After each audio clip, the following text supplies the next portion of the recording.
এলপিএলে আজ গোলস মার্বেলের হয়ে শেষ দিকে ব্যাট হাতে অসাধারণ ব্যাটিং করলেন মেহেদী হাসান মিরাজ। দাম্বুলা সিক্সার্সের বিপক্ষে হাঁকিয়েছেন একের পর এক বাউন্ডারি, 17 বলেই করলেন 40 রান। তার দুর্দান্ত এক ইনিংসের উপর ভর করে 178 রানের বড় পুঁজি পায় গোলস মার্বেল। চোখ ধাঁধানো পারফরমেন্স, রীতিমতো চমকে দিয়েছেন মেহেদী হাসান মিরাজ। ব্যাট হাতেও পাশাপাশি বল হাতেও দুর্দান্ত। শুরুতে টস জিতে প্রথমে ব্যাটিং করার সিদ্ধান্ত নেন তার দল, তবে শুরু থেকেই ব্যাট করতে নেমে শুরু থেকেই 4 ছক্কার ঝড় তোলেন গোলস মার্বেলের ব্যাটাররা।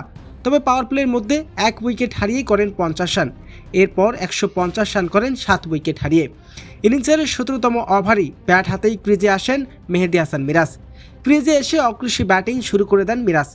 একের পর এক বাউন্ডারি হাঁকিয়ে প্রতিপক্ষ বোলারদের উপরে চাপ সৃষ্টি করেন তিনি।